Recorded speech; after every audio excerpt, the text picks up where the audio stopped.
नमस्कार, the angle में आपका स्वागत है। मैं हूं सदफ। आइए नजर डालते हैं इस वक्त की हेडलाइंस पर।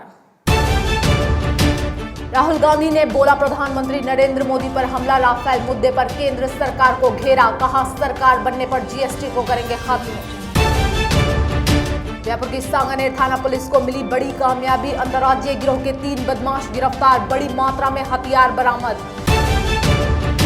होली पर लोगों की भीड़ को देखते हुए रोडवेज ने किए विशेष इंतजाम, यात्रियों की सुविधा के लिए की अतिरिक्त बसों की व्यवस्था।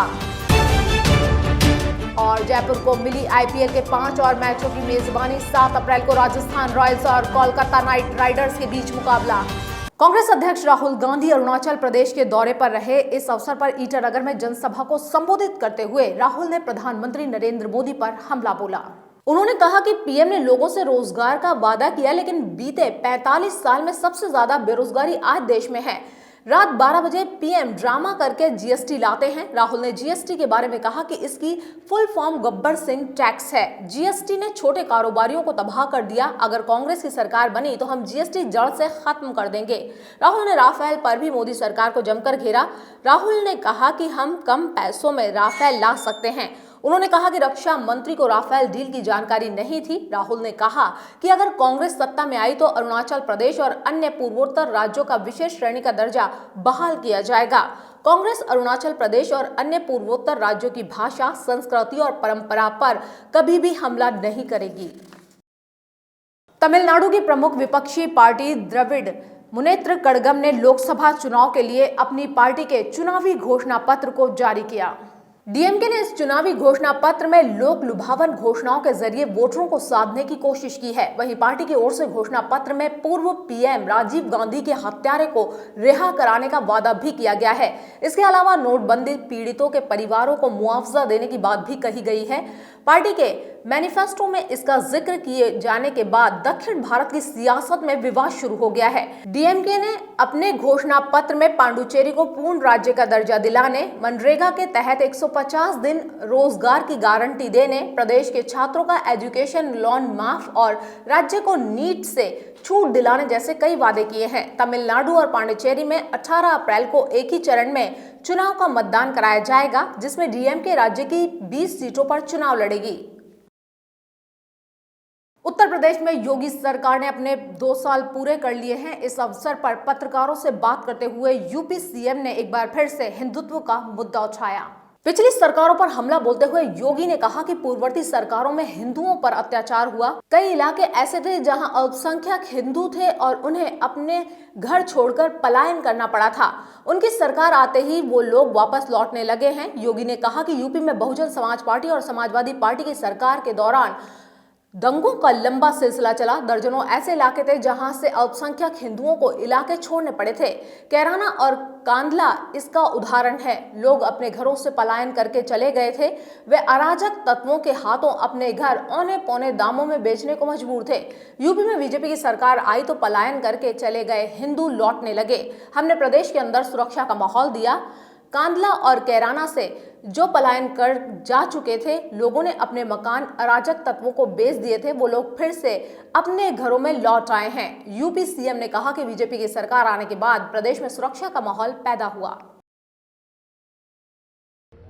2013 में 247 बड़े दंगे हुए थे।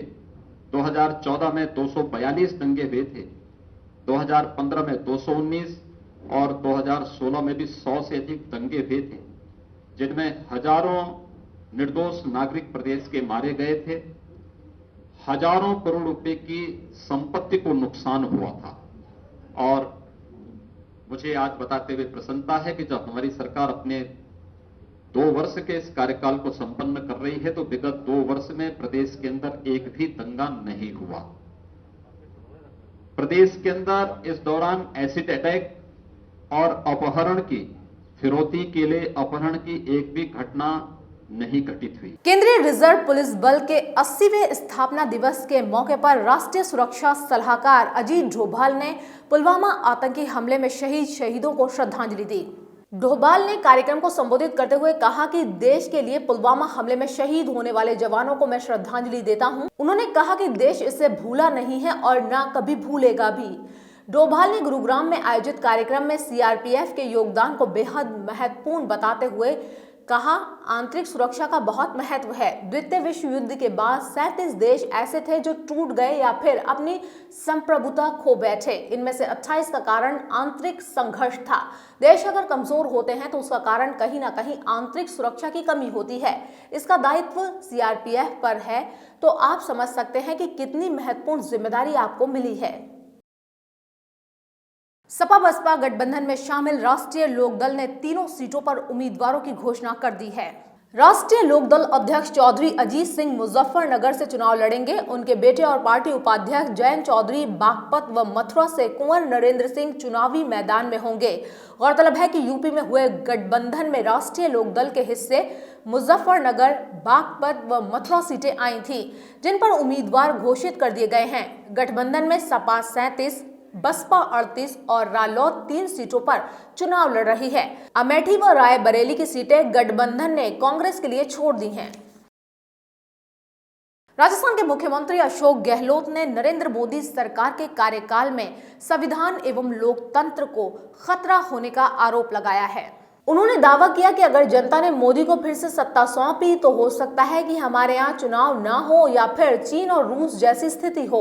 उन्होंने ये भी आरोप लगाया कि चुनाव जीतने के लिए प्रधानमंत्री किसी भी हद तक जा सकते हैं और वह विरोधियों को निशाना बना रहे हैं। प्रधानमंत्री पर तंज कसते हुए गहलोत ने दावा किया कि मोदी मार्केटिंग के मास्टर हैं और अगर वह बॉलीवुड में होते तो वह अपने लटके झटकों एवं अदाओं से देश तथा दुनिया में अलग छाप छोड़ते। गहलोत ने पीटीआई भाषा के साथ साक्षात्कार में कहा, सच्चाई हमारे पक्ष में है और हमें विश्वास है कि सच्चाई की ही जीत होगी। ये पूछे जाने पर कि अगर कांग्रेस हार गई तो क्या सच्चाई की हार होगी, उन्होंने कहा कि अगर जनता उन्हें जिता देती है, अगर मोदी जी दोबारा जीत जाते हैं तो इस बात की गारंटी नहीं है कि देश में चुनाव होंगे या नहीं। उन्होंने कहा, चुनाव होंगे भी और नहीं भी होंगे, जैसे चीन रूस में होता है। जयपुर पुलिस को बड़ी कामयाबी हाथ लगी है। जयपुर की ईस्ट जिले की सांगानेर थाना पुलिस ने 3 बदमाशों को गिरफ्तार किया है। तीनों के पास से बड़ी मात्रा में हथियार बरामद हुए हैं। सांगानेर थाना पुलिस ने अंतर्राज्यीय हथियार गिरोह में शामिल इन तीनों आरोपियों से 2 पिस्टल, 2 मैगजीन और 11 कारतूस बरामद किए हैं। पुलिस ने इस मामले में उत्तर प्रदेश निवासी मोहम्मद फरमान, मध्य प्रदेश निवासी विजय शाक्य को गिरफ्तार किया है।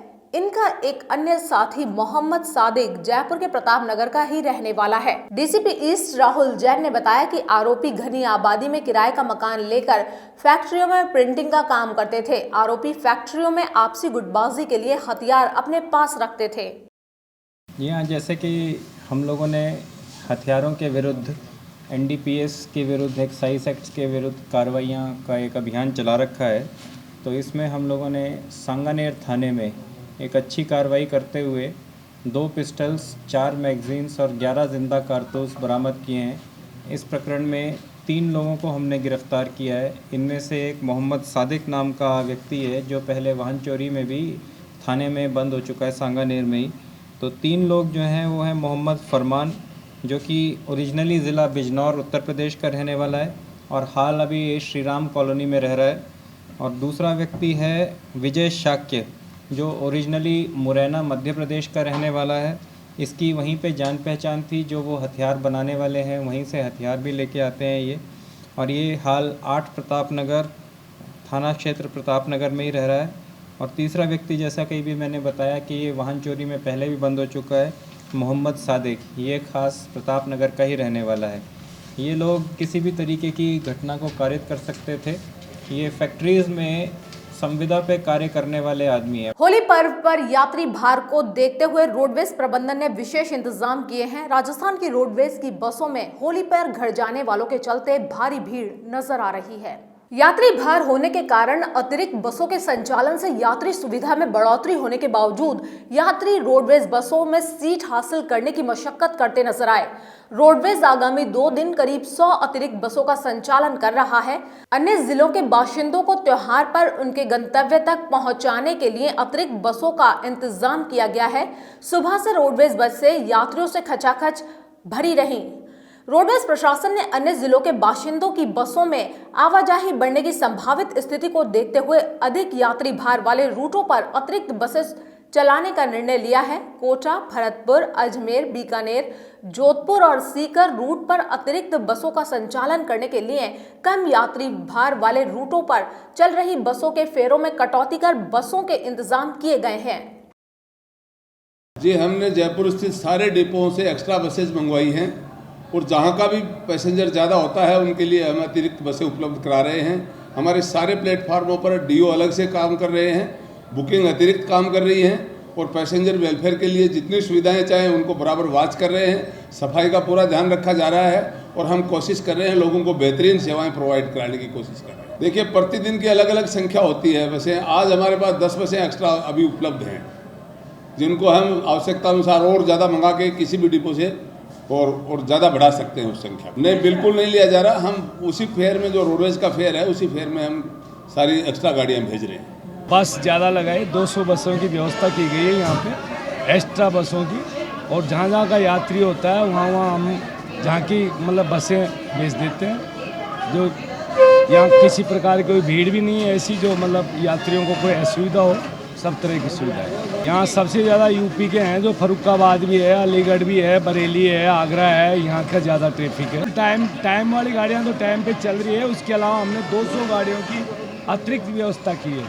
बात होली के त्योहार की हो और जिक्र गुलाल और रंगों का ना हो तो त्योहार बेमानी सा लगता है। बिना गुलाल के होली के रंग फीके रह जाते हैं। ये कहना उचित ही होगा कि जहां गीली होली के लिए पानी के रंग होते हैं, वहीं सूखी होली भी गुलालों के संग कुछ कम नहीं जमती है। बाजार में गुलाल की कई वैरायटियां उपलब्ध हैं, जिनसे आप होली के त्योहार का जमकर लुत्फ उठा सकते हैं। वहीं होली का एक दिन बाकी है, लेकिन बाजार में गुलाल और रंगों की कम ही खरीदारी हो रही है। गुलाल और रंगों पर महंगाई की मार साफ नजर आ रही है। बाजार में कम भीड़ होने से व्यापारियों के चेहरे मुरझाए हुए हैं।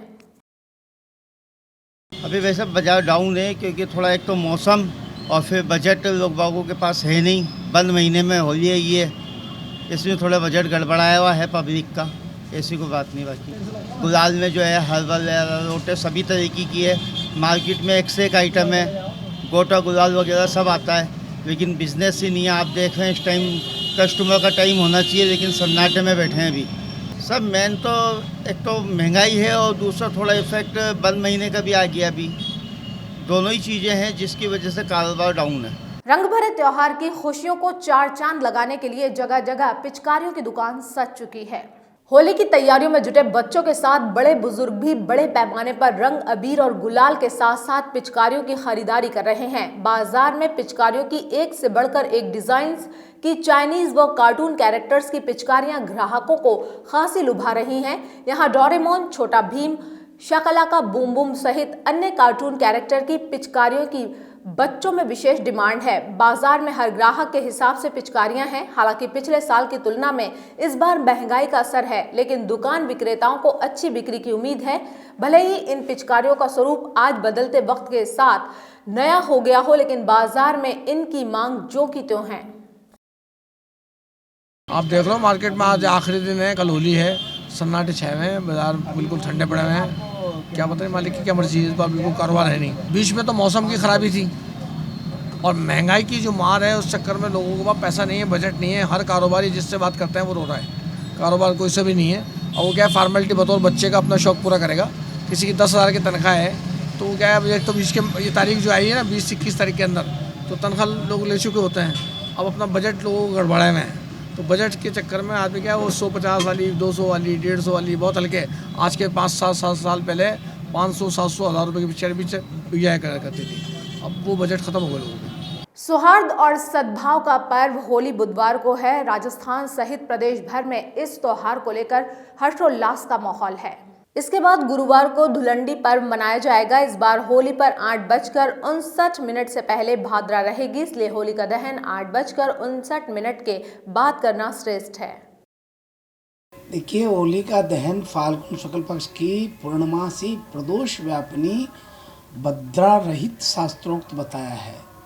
बात करें होली के दहन की, तो होली बुधवार को पूर्णमासी का शुभारंभ है और पूर्णमासी में प्रदोष व्यापनी रहेगी और दूसरे दिन 8 बजे से पहले पूर्णमासी समापन हो रही है। इसलिए यहाँ भद्रा रहित की बात करें, होली के दहन के मुहूर्त की बात करें तो 20 तारीख को बुधवार के दिन, होली के दिन भद्रा 10:45 से लेकर के रात्रि को 8:59 तक रहेगी।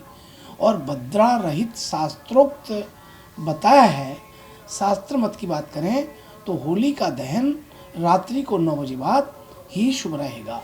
FBB Colors Femina Miss India Rajasthan 2019 की finalist Miss Divya Kasliwal, Miss Suman Rao, Miss Yogita Bihani INIFD Jaipur आई। यहाँ पर उन्होंने INIFG के विद्यार्थियों से डिजाइन के बारे में बातचीत की। INIFD ने FBB Colors Femina Miss India 2019 की विजेताओं का सम्मान भी किया। निफ्ट के फैशन और इंटीरियर डिजाइन के विद्यार्थियों ने FBB Colors Femina Miss India 2019 चुनी गई फाइनलिस्ट के साथ फोटो भी खिंचवाई। जयपुर को IPL सीजन 12 के 5 अन्य मैचों की मेजबानी मिली है। IPL प्रबंधन ने सीजन के अन्य मैचों के शेड्यूल की घोषणा कर दी है।